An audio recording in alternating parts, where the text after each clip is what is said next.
One in the end. Write it down. Back up and find the story.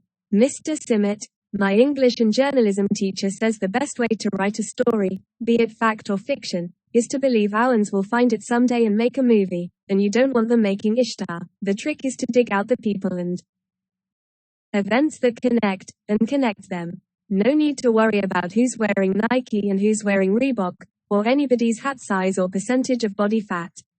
Like Jack Webb on the Dragnet series on Nick at Night says, just the facts, Mom. Just the facts. The facts. I'm black, and Japanese, and white. Polity.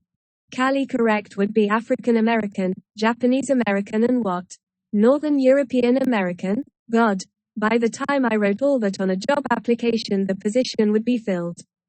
Besides, I've never been to Africa, never been to Japan, and don't even know which countries make up Northern Europe. Plus, I know next to nothing about the individuals who contributed all that exotic DNA, so it's hard to carve out a cultural identity in my mind.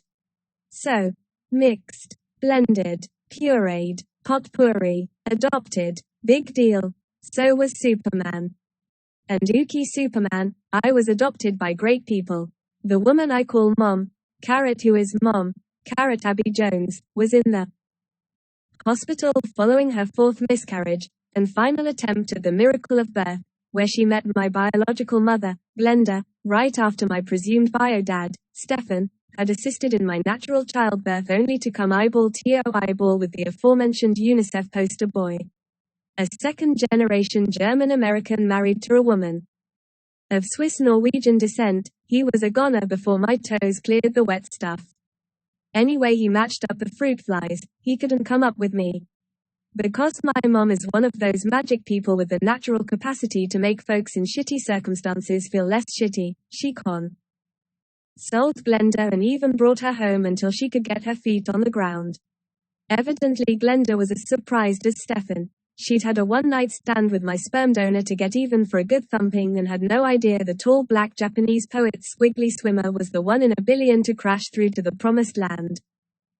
Things sped rapidly downhill for Glenda as a single mother, and 2 years later, when she brought Child Protection Services crashing down on herself, getting heavily into crack and crank and heavily out of taking care of me, she remembered Mom's kindness, tracked her down and begged her to take me.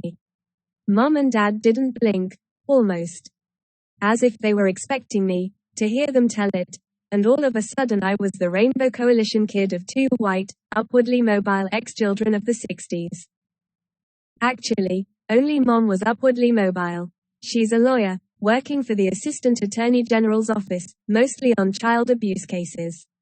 Dad likes motorcycles, he's just mobile. We never did hear from Glenda again. Mom says probably because the separation was too painful and shameful. Sometimes I find myself longing for her, just to see or talk with her, discover more about the unsettledness within me, but most of the time that ache sits in a shaded corner of my mind, a vague reminder of what it is not to be wanted. At the same time all that seems out of place. Because I remember nothing about her, not what she looked like or the sound of her voice or even the touch of her hand. I do admit to having a few laughs imagining how history rewrote itself inside Stefan's head when my shiny brown head popped out. It's interesting being, of color, in a part of the Coxem tribe where Mark Furman has his own radio talk show. My parents have always encouraged me to be loud when I run into racism, but I can't count on racism being loud when it runs into me. Very few people come out and say they don't like you because you aren't white. When you're younger, it comes at a birthday party you learn about after the fact, or later, having a girl say yes to a date only to come back after discussing it with her parents, having suddenly remembered she has another engagement that night. Not much to do about that, but let it register and don't forget it. I learned in grade school that the color of a person's skin has to do only with where their way long ago ancestors originated, so my mind tells me all racists are either ignorant or so down on themselves they need somebody to be better than. Most of the time telling myself it works. Once in a while my gut pulls rank on my mind, and I'm compelled to get ugly. I called All News All Talk Radio a couple of days after the first time I heard the spectacularly racially sensitive EXL. Detective giving Spokane and the rest of the Inland Empire the hot poop on big-time crime fighting. The talk show I called had featured the mayors of an eastern Washington and a North Idaho town declaring that the racist label put on this region is undeserved, blown out of proportion due to the presence of the Aryan nations fought over in Hayden Lake, Idaho, and the existence of several small militias spread out between central Washington and eastern Montana. The mayors had departed when the talk jock finally said, "We're talking with T, from Cutter, about 50 miles outside our great city." I said, "So this racist label, it's undeserved?" "I believe it is," he said. "An entire region can't be held responsible for the ignorant actions of a few. Certainly you can't argue with that." "You're right," I said. "I can't. But if the racist label is about perceptions, and in this case, undeserved perceptions, why would you guys have the Mark Furman show?" "Have you timed into Mark's show?" "Not purposely," I said, "but I was scanning the stations and landed right on him." "How long did you listen?" "Long enough to convince myself it was really him, that you guys weren't just pulling my chain." "Then you heard a man who knows a lot about crime prevention and an accomplished professional radio man." I said. His voice was okay. The jock said, "What's your point, TJ? That if you guys are running the most powerful AM station in the region and you're worried about people's perceptions of that region as racist, you might think twice before you give one of the true icons of racism in this country 2 hours of drive time radio every week." We didn't hire Mark to talk about race relations. We hired him to talk about criminals and the criminal mind, and about the intricacies of police work. He's written books on the subject, you know. You didn't hire him because of his famous name? No, sir, we did not. So when you decided your listeners needed to learn about Spokane, Washington, police work, you figured you'd get better expertise from a dishonored ex-LA cop rather than some retired veteran Spokane cop who might have covered Spokane streets for 25 or 30 years. He said, "How old are you?" "What does that matter? You sound like a kid." "You tell me why that matters, and I'll tell you how old I am." "It matters because if you're too young, you might lack the experience to carry on this conversation intelligently." "I'm a 56-year-old retired Spokane policeman," I said, and paused a moment. "Guess I don't have the voice for it." I hung up. I'm really not bothered by the race thing most of the time. At least I can say I don't bring it up first. And I've never wanted to be anyone else, and I don't want to be any other color. My bio daddy must have had a pretty good brain because I have a big time IQ and, Simmet says, Morn streeted talent in articulation, plus I'm almost 6'2" and just a little under 200 pounds. I can stuff a basketball from a standstill, and I've been clocked in a little over 10.4 seconds for 100 meters. When I was 13, I qualified for the Junior Olympics in 2 swimming events, and I'm even a pretty fair cowboy, having spent parts of 3 summers at Little Britches Rodeo Camp. That's a pretty fair resume for a guy who, until this year, never participated in 1 second of organized high school sports. And I'm not hard to look at. Mr. Simmet says I look like Tiger Woods on steroids, so I get plenty of chances to socialize. For every girl whose parents are terrified of a muddied gene pool, there's a girl who would use me as a threat to do just that. And there are plenty of girls who don't care one way or the other. The truly unique thing about me isn't my racial heritage, or my brain or my size or my athletic abilities. Mama Glenda didn't leave me with much to remember her by, but she certainly left me with the all-time moniker. A lot of kids whose parents grew up in the hippie generation have names like Autumn or Somber or Twilight or Destiny. Who knows what their parents were smoking to name them after seasons or moods or times of day, but good old Glenda went them one better, naming me in her spiritual period. She may have been a little too spiritual on mood-altering fun stuff to imagine my first day in kinda Garten. Tell everyone your first name when your turn comes, Mrs. Herrick said, nodding to the pencil-necked, tow-headed kid next to me. The kid said, Roger. I said, excuse me, she should have said, Tell everyone what people call you. The other kids giggled. My fists clenched, blood rushing into my head. Mrs. Herrick said, do you have a middle name? Tao, I said, pronouncing it correctly as Tao. Your name is the Tao? What kind of name is that? I shrugged. Mine. To her credit, Mrs. Herrick glanced at her class roster to see if I was telling the truth and moved on, but as you might guess, that wasn't the end of it. It's a book, I told Sue Eldridge and Ronnie Blackburn later, my back against the jackets hanging on hooks at the rear of the room. I was as yet unaware it is also an entire philosophy.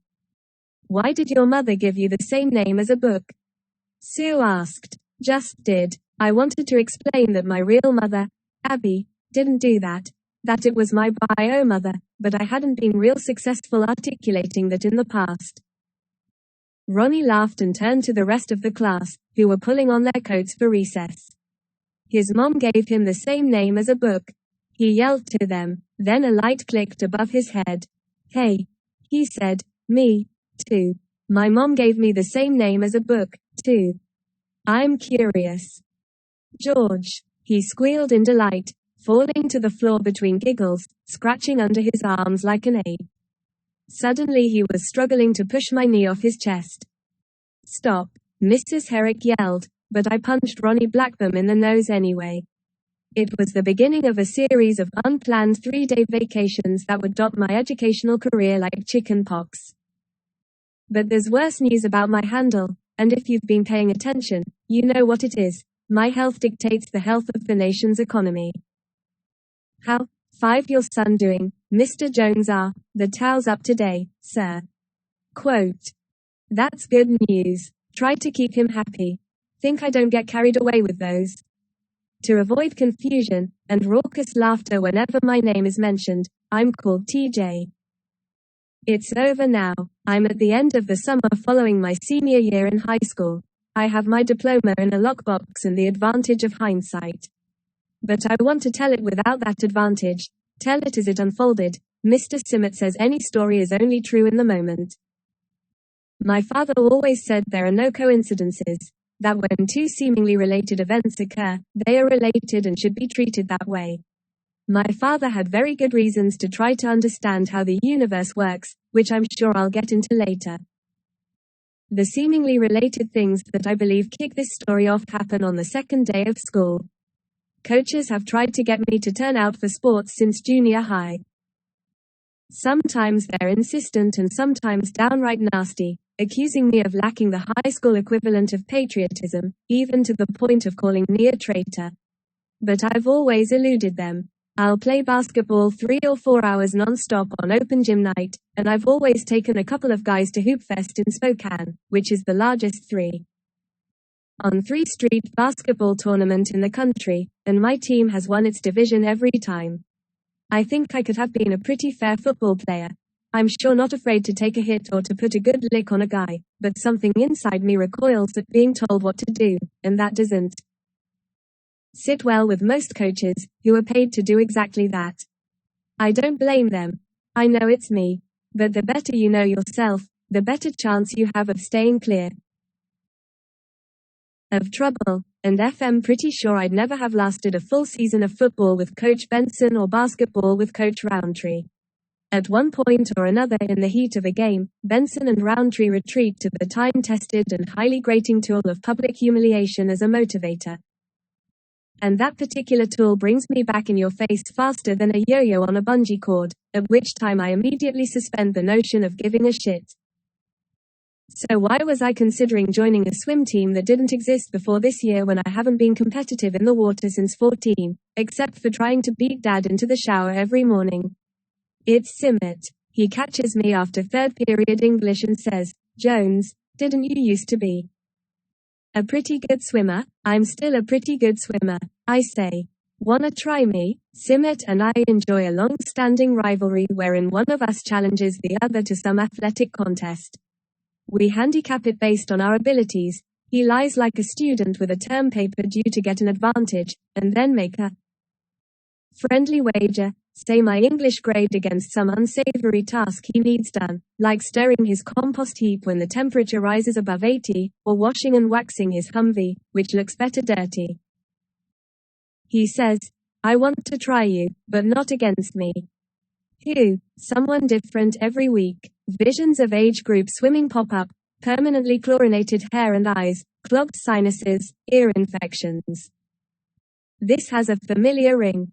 What do you think? That you generally give me less information than I need to make an informed decision. He gathers his books and nods toward the parking lot. Hop into my Babe mobile and I'll buy you a milkshake. Maybe a pizza. We'll talk. I follow him down the hall. Make it a steak. Something is sick and wrong here. Let's hope it takes you a while to figure out what it is. At Solomon's Pizza, Simmet tells me that Mr. Morgan, the principal, asked him to replace Mr. Packenbush as assistant wrestling coach, who's resigning due to reasons of health. In a burst of panic, Simmet told Morgan he's been trying to get a swimming team going, since Qatar is one of only 3 high schools in the conference without one. I say, Morgan, of course, pointed out that we don't have a pool. Way ahead of him, he says back, I told him I could get free workout time at All Night Fitness, which I'm praying will actually be true. The pool at All Night is 20 yards, I remind him. With an underwater ledge at the shallow end that will give you a subdural hematoma if you flip your turn. A subdural hematoma is what happens to your brain if you get whacked on the head hard enough to bounce it off the inside of your skull. I hear that term a lot when my mom is trying a child abuse case. Simmet says I'm mucking things up with details, with only 4 lanes, making it more difficult than it had to be. And a ladder smack in the middle of one of them. Carrot, I should think of it as a challenge. Every meet would be away, I tell him. No teams would come here to swim. In a 20-yard pool, records don't count. All part of what makes an insurmountable obstacle interesting, he says. A perennial road team, merman without a pond. You're forgetting something else. Nobody I swam with in age group swimming lives here. There can't be 3 real swimmers in this entire school. He considers that a minute, takes a bite of pizza and a long swallow on his beer. I'm going off the record here, he says. Educators are supposed to stick together and not badmouth one another, so we can collectively stay ahead of the educatees. But do you know Coach Murphy? Murphy is 68 years old, having received divine dispensation to teach till 2 days after he dies, and I have judiciously avoided taking PE or health classes from him for 4 years. He tolerates 0 bullshit or less. Yeah. I know Coach Murphy. Then you know what my life would be like as his assistant. He leans forward. I have my ways, Jones. If I go down, you go with me, which is to say if I coach wrestling. You wrestle. You have completed 6 semesters of English. You need 8. Think how easy it would be for me to misplace your records a week before graduation or remove a leg from one of your A's. You'd be caught at Qatar High School like a rat in a Twilight Zone cage. They're really willing to let you have this team? No facility, no swimmers? 1 swimmer, he says. 1 used to be Swinmere. I say back. TJ, I've looked at some of your old times. You were phenomenal, and I've coached some big-time swimmers, guys headed for the trials. Tell you what, I can whip you into good enough shape to get us points at state, which would elevate Qatar in the overall all-sport state championship. Spock, are you out of your Vulcan mind? I ask in my best William Shatner, which isn't all that bad. Simmet fixes his gaze on the table. Actually, that's why they agreed. I told them you were a lock. If I don't come through, they'll sue for malpractice. You mean if I don't come through, they'll sue for malpractice? Same thing. If it's the same thing, you swim. He nods at the remaining SUCE of pizza and says, go ahead and eat that, which means he is desperate. He glances at his watch as I snap it up. You don't have to answer tonight. I'll give you 12 hours. It could be worse. Simmet is a guy who always teaches you something, and it's not always about Ensh or Joma USM. He was a hell of a swimmer himself in his younger years, when dinosaurs roamed the planet, and he seldom lets his classes forget what a spiritual experience it is to test yourself against that particular element. And though I burned out on it back then, I remember what amazing solace I felt. Working out. Up until I started swimming in grade school, half my teachers wanted me medicated and the other half wanted me in reform school. It helped me focus, beveled the edges on my boundless, uncontrolled energy, dulled my rage. All things considered, it is enough to make me consider Simmet's proposal. And here comes the kicker, the thing my father would say couldn't be a coincidence. I'm walking out of Simmet's room the next day, thinking if I go along with him, I'll be breaking a career-long rule banning myself from organized sports while playing as many disorganized sports as time in my life allows. I mean, I love athletics. When I'm gliding to the hoop in a pickup game, or gunning some guy down at home plate from center field in a summer vacant lot game, or falling into a perfect pace 5 miles out on a run, I feel downright godlike. But those things I do on my own. Qatar is such a jock school. They pray before games and cajole you to play out of obligation, and fans scream obscenities at one another from the stands, actually creating rivalries between towns, which has always seemed crazy to me. I remember my freshman year when the entire town was actually happy because the stud running back from Jackson Quarry became ineligible because of grades. Our educational community got giddy because some kid they didn't know tanked his math class. I mean, 15 seconds after I finish a 3-on-3 game at Hoopfest, I'm sitting on the curb sharing Gatorade with the guys on the other team, talking about moves they put on me, and vice versa. Why would anyone want his opponent not to be at his best? I'm on a roll there, but the point is that athletics has become such a big thing here that our administration begins each year figuring ways to pile up points for this all-sport state championship. And the symbol, the shroud of Turin for Qatar High athletes, is the letter jacket. A block C on a blue and gold leather and wool jacket at Qatar High School is worth a whole bunch of second chances in the front office, of which I'm still waiting for my first. Those who don't own one of those jackets can easily become victims of our zero-tolerance policy. Well, in the eyes of the Dow Jones, nothing is true without its opposite, and it has been my minor quest to make sure that the finest athlete at Qatar High School did his very best to never earn that jacket. I should also say I'm not totally righteous in my quest for athletic purity. When I was an age group swimmer I was driven. It consumed me, and I get uneasy thinking of becoming that focused on it again. Variation on the theme. I'm moving cat-like through the halls toward my locker minutes after Simmet has challenged me to become the Mark Spitz of the desert.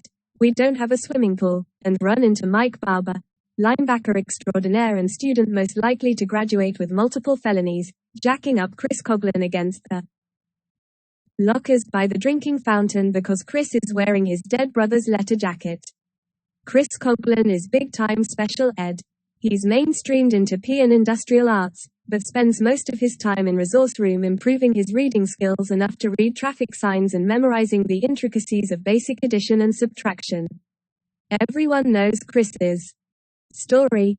Bomb addicted to crack cocaine, then got a double dose of shit just after his first birthday when his mother's boyfriend wrapped his face in saran wrap to make him stop crying. At his sentencing, the boyfriend said he only wanted to make Chris pass out, not cause permanent brain damage. Oops. Anyway, Chris's aunt and uncle took him and did all they could to make it up to him, but they couldn't regenerate brain cells. Chris's older half-brother, Brian, was raised by his own biological father and is something of a legend around Qatar from 4 or 5 years ago for having gained more yards in football and for hitting more home runs in baseball than any Qatar Wolverine before or since, and for being drafted into the Cincinnati Reds farm system out of high school. He was destined to have a street or a small park named after him someday, but was killed in a freak rock climbing accident in the spring of his senior year. That about did poor old Chris in. He didn't have much, but he had a famous big brother. Brian was a real class act, good student, good athlete, great guy. The only times I remember seeing Chris smile were when he rode behind Brian on his dirt bike, or later, after Brian was gone, when he'd brag to anyone who would listen every time he passed Brian's picture in the trophy case. They didn't live together, but Brian sure let everyone know Chris was his brother, and if you messed with Chris back in those days, he was an easy mark. You could expect a visit from Brian. So Barbara has the jacket buttoned at the bottom and pulled down around Chris's shoulders so he can't move his arms, and his nose is about an inch from Chris's. I can't hear what he's saying, but tears squirt out of Chris's terrified eyes and his entire body trembles. I hustle over and insert myself between him, put an arm over Chris's shoulder, and say, "What's the matter, buddy? You look like you've been staring into a giant asshole," and move him a few steps down the hall, adjusting the jacket. Chris is hyperventilating, barely able to breathe. When you see one of those, I tell him, loud enough for Barbara to hear, "You gotta close your eyes and pretend it's not there. Course it helps if you also hold your breath." Barbara's hand clamps onto my shoulder, and I turn in mock surprise. "Barbara, sup, man? I was talking to him, shithead." "That's Mr. Shithead to you. You were talking to my buddy Chris? He has to get to class. I run his complaint department, though, right, Chris?" Still speechless, Chris NCXIS. Barbara says, "Fine, till tell you, next time I see him in this jacket, FLL take it off him and bum it. You earn one of these if you're gonna wear it at this school, something you're too chicken shit to know anything about. It's an honor to wear these colors. You don't put on the jacket. Your brother earned. That's an athletic department rule." I say, "Doesn't apply. Chris isn't in the athletic department," and Barbara says, "Yeah, well, in this school an athletic department rule is a school rule. Guess that wasn't in my orientation packet," I say. "What's the matter with you, Barbara? You know the deal with Coughlin's brother. Is this prick thing habitual, or do you work at it? One of these days you're going to find out, Jones." I lie awake nights, waiting for that day. Barbara says, "I'll save my energy for a white man. Because of your limited IQ, I'll give you one of those, my friend. One more will get us both a 3-day suspension." Barbara's family is famous for their send all the Japs back to Japan with a nigger under each arm attitude, so I feel like I have to hold my own. We stand facing each other a few seconds, and finally Barbara reiterates the athletic department's zero-tolerance position on letter jackets and walks away. I pat Chris's shoulder and tell him not to worry about it and start for class, but look back to see him stuffing the jacket into his locker, trying in vain to cram it behind his books.